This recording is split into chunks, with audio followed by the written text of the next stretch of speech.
Hello, fellow Toastmasters, District 96ers, Melody Elouette here, your Public Relations Manager for 2023-2024. We are at the bottom of June. And what does that mean? That means this is my last Spotlight interview and also newsletter that it will go out with for my term. It has been such a pleasure. We have had a lot of fun interviewing a lot of the excellent talent and individuals that we have privileged here at District 96, and today's interview is no exception to that. It is with all my excitement, and I'm over the moon to say that I am sitting here with a good friend of mine and someone who has also just been announced officially as our region quarter finalist, Stefano Cossalter. Yay! Congratulations, Stefano. Well, thank you. I'm excited. I'm actually the semifinalist now, since I made it through the quarterfinals after an agonizing 30-day wait. That's correct. We just got the news today, and Stefano, we could not be more proud of you. I could tell you everybody around District 96 is just buzzing with excitement about the good news. And so, Stefano, can you tell us a little bit about how you first joined Toastmasters? Sure. I joined Toastmasters in 2011. My first club was Burnaby Toasters, which is in Burnaby. It's a lunchtime club. And I didn't want to join Toastmasters. I was actually forced to because my business had failed and I needed to be able to get out and talk to people. And someone suggested Toastmasters, and it's revolutionized my life. Awesome.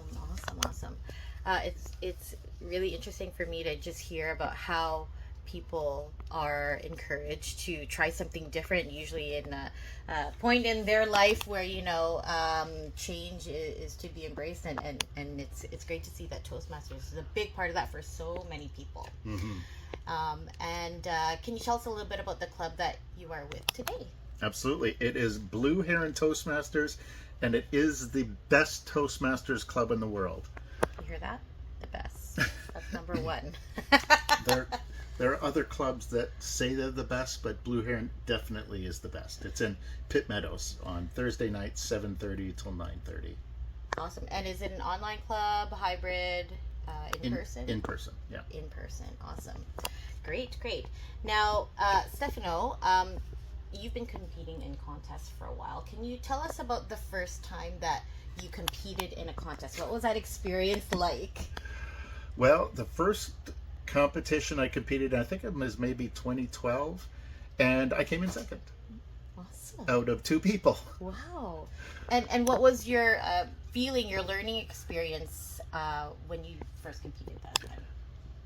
I'll be honest with you, it was painful at first, although I think that it was rich with learning lessons, because my first contest I got to go to the area contest and see all these speakers that are way better than I was. So it was a great learning experience. Even though I lost, I learned how to get better by seeing all the great speakers that were out there.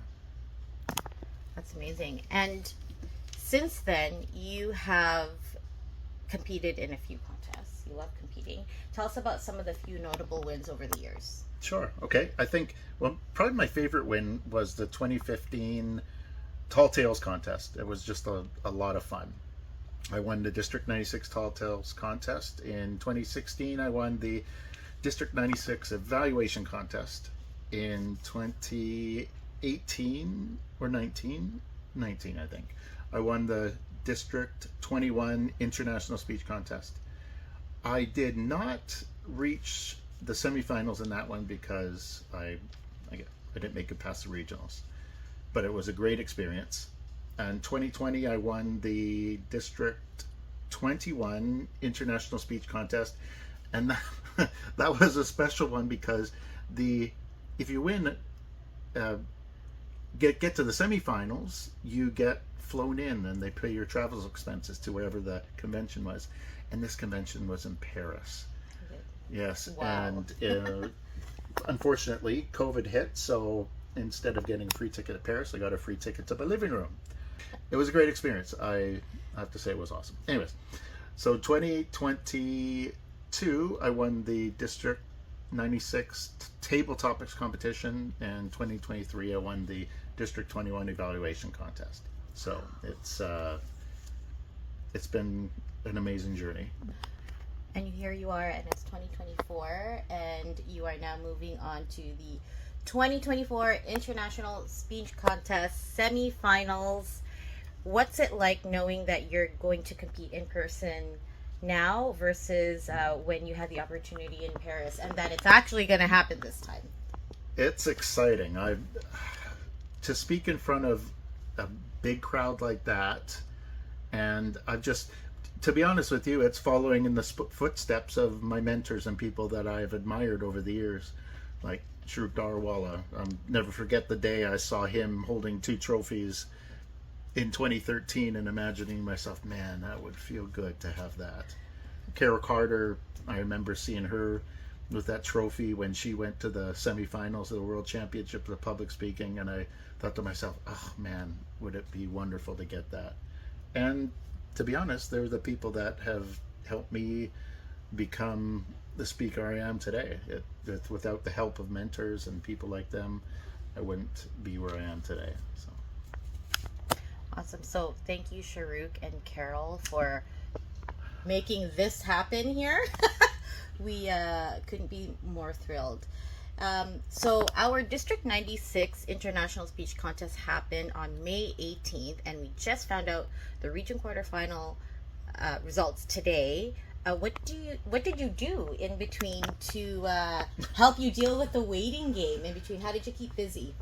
So for those of you who don't know, once you win the district, you go to the regional quarterfinals. So I think Region 1 is the west coast of North America.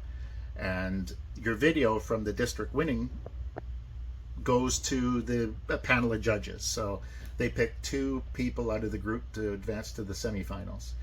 Now the thing is, I need to improve my speech to go before I go to the semifinals. And if you make it past the semifinals, the finals, you have to have a brand new speech, one that's never been used in the semifinals. So it was an agonizing wait, wondering if I should prepare diligently or... So I have been preparing just in case I made it to the semifinals, which I'm happy to say that I did.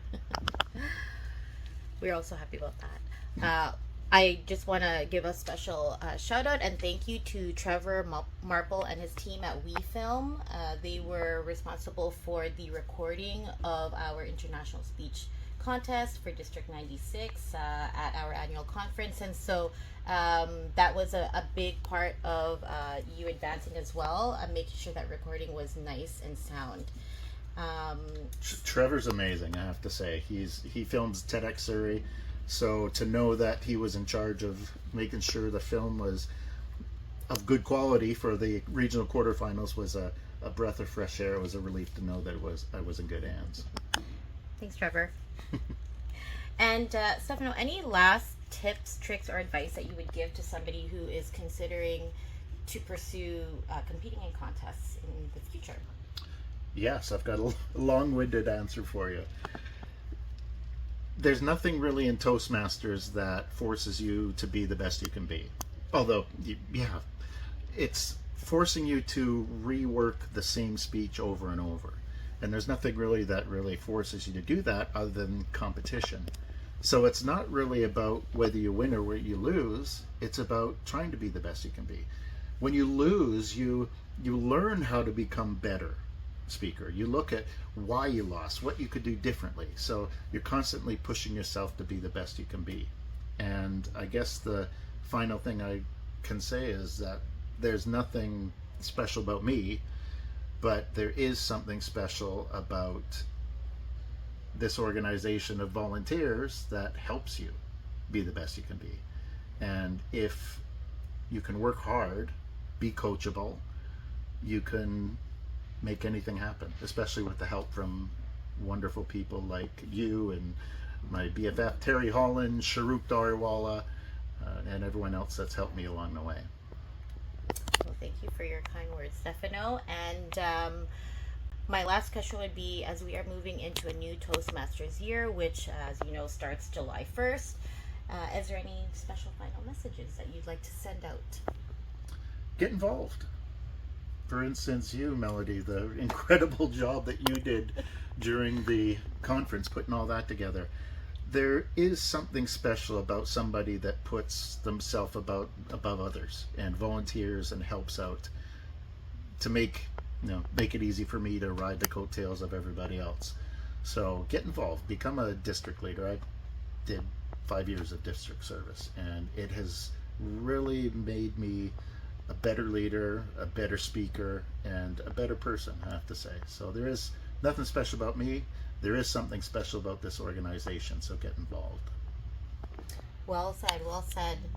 Well, that is a wrap. That is our last video spotlight for the 2023-2024 year. It's been a pleasure. Stefano, thanks as well for all of your help and guidance in my PRM role this year. We wish you all the luck. Well, there's some big shoes to fill, I'll tell you that. We're all rooting for you. And with that, PRM and 2024 International Speech Contestant Semifinalists out. Bye-bye.